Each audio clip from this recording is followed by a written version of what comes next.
You're listening to Skeptoid. I'm Kevin Hoover from Skeptoid.com. The Ideomotor Response. What if you had the power to detect unseen things buried deep in the ground, or channel messages from spirits? Even more useful, what if you could help handicapped persons who can't express themselves to communicate? The good news is you already have these powers. Bad news, they aren't powers at all. These and other uncanny phenomena reflect a quirk of physiology known as the ideomotor response.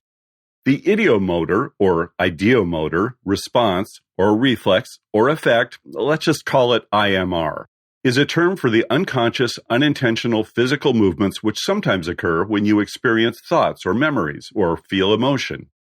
IMR visits its neuromotor crosstalk on our throbbing gristle in countless ways. You mash your right foot down onto a non-existent brake while watching a movie car chase, or mindlessly drum on your desk to a familiar tune.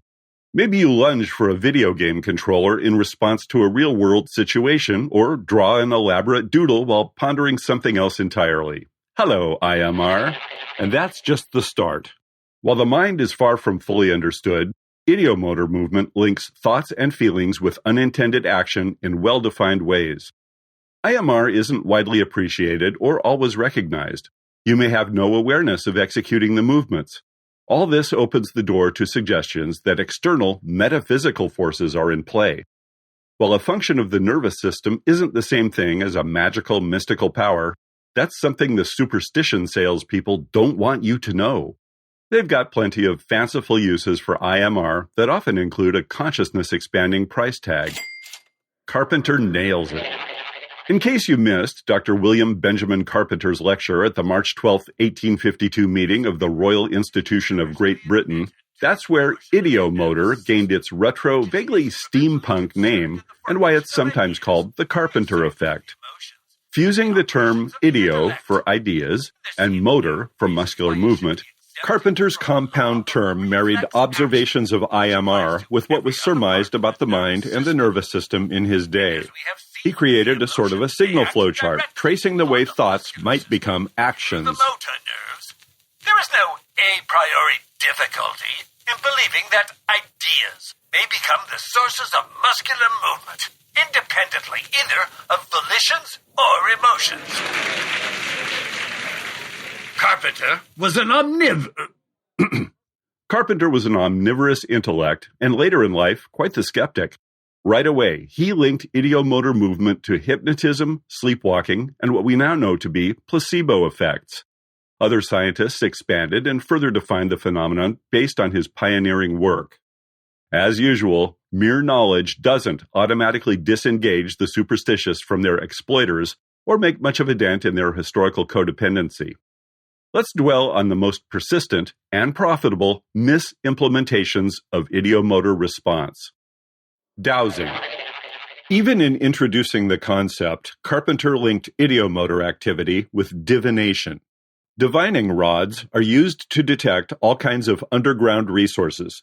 If you're looking for water, oil, buried treasure, whatever you need and are willing to pay for, practitioners have been ready to cash your checks since the 5th century.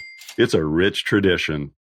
Dowsing, or water witching, involves use of twigs, rods, pendula, or other contraptions. An operator holds the device and sweeps it over the area being surveyed.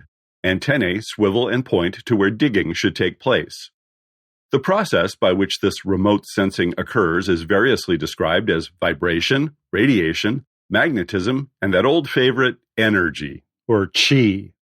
These divine forces are channeled in some occult fashion from the coveted material via the shiny utensil to the practitioner.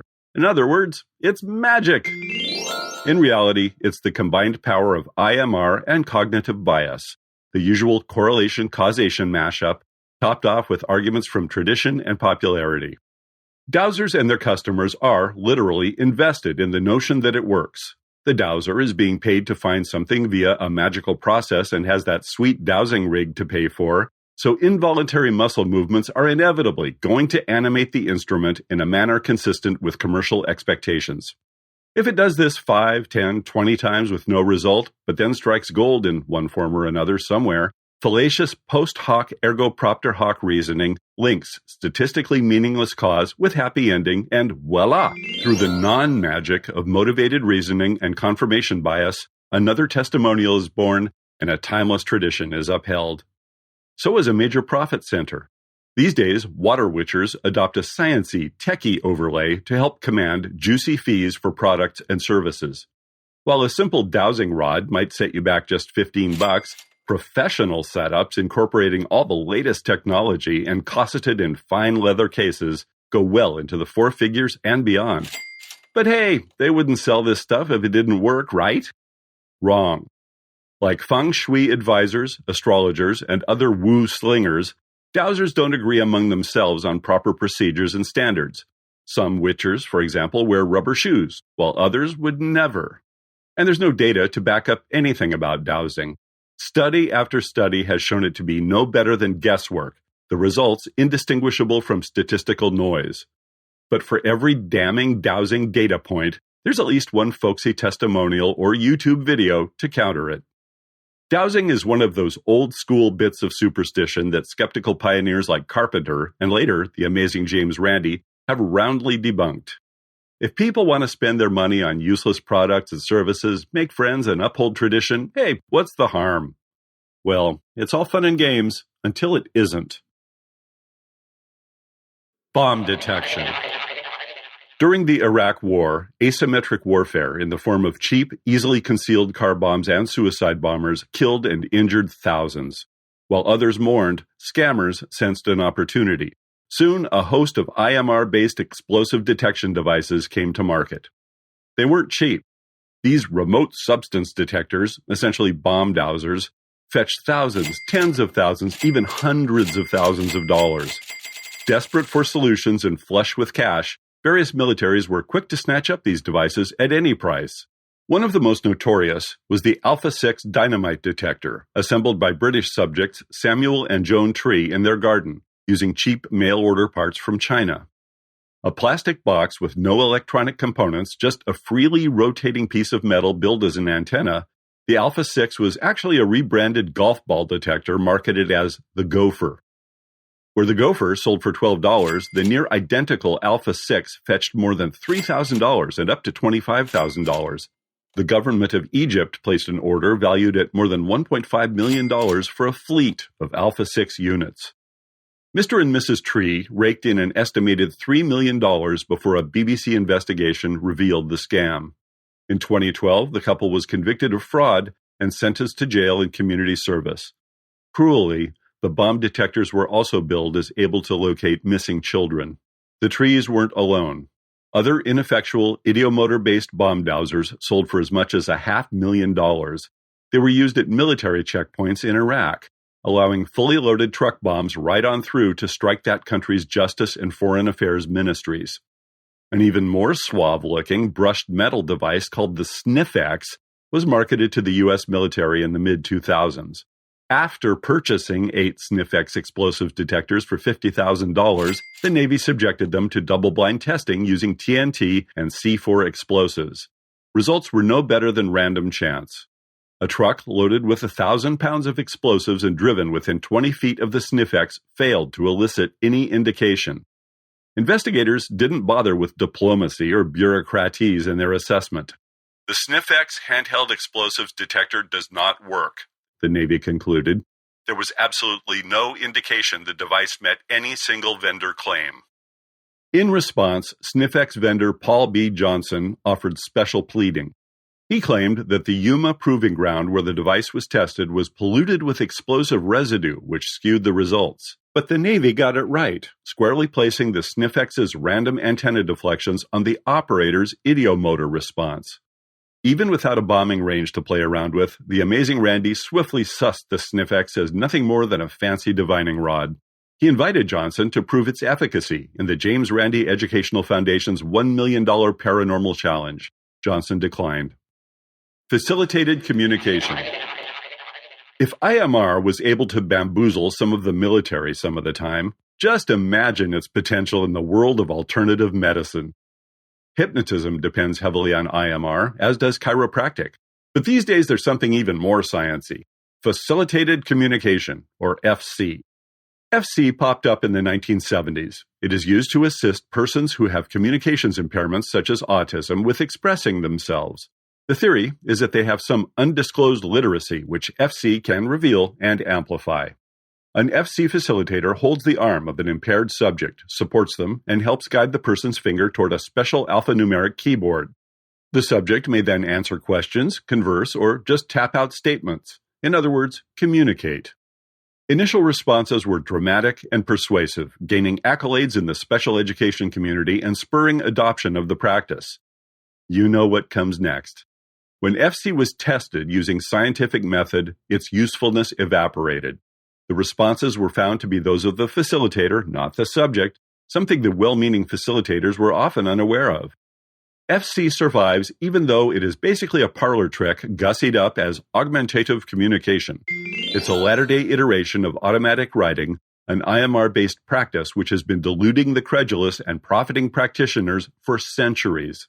Virtually every serious organization involved with communications therapy, from the American Psychological Association to the American Academy of Pediatrics and others, have repudiated FC as useless. Ouija boards. While the average person might go through life never needing a dowser's services, a bomb detector, or facilitated communication, almost everyone has tried out a Ouija board. They're a lot of fun, in the right hands. First introduced as a toy in 1890, the Ouija, or talking board, is a flat board typically embellished with the alphabet, numbers 1 through 0, and the words yes, no, and goodbye. Like FC, it relies on users to manually spell out words. A person or two people sitting side by side will hold the board in their lap. The operator places a hand on a pointer called a planchette, which wanders from letter to letter, seemingly on its own and guided by supernatural forces to spell out words. Spiritualists seized on the Ouija board and popularized it as a divining tool. But the boards have also been denounced as witchcraft and demonic influence. The operative function is plain old IMR. It's yet another form of automatic writing, dressed up this time as a mystical oracle. Today's Ouija boards sell for $20 to many times that and come in compact and glow-in-the-dark models. Astrophysicist Neil deGrasse Tyson said Ouija boards are his favorite form of woo. He likes the way the channeled spirits tend to make the same spelling errors as the person prodding the planchette. And so on. Seeing through dirt and walls, facilitating the impaired, talking to the dead. Oh, Ideomotor Response, is there anything you can't do? Probably, although the limits of IMR's commercial exploitation have not yet been discovered. To this day, bogus IMR products and services continue to spring up. Aura meters, applied kinesiology, traditional Chinese medicine, radiesthesia, and countless other dodgy gimmicks all rely on IMR. All have fierce defenders who will regale skeptics with oft-told stories of personal experiences and uncontrolled, unscientific experimentation.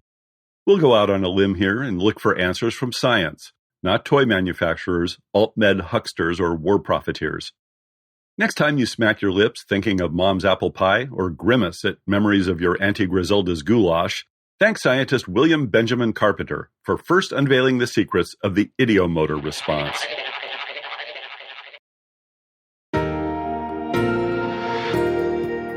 Skeptoid is not just a hobby.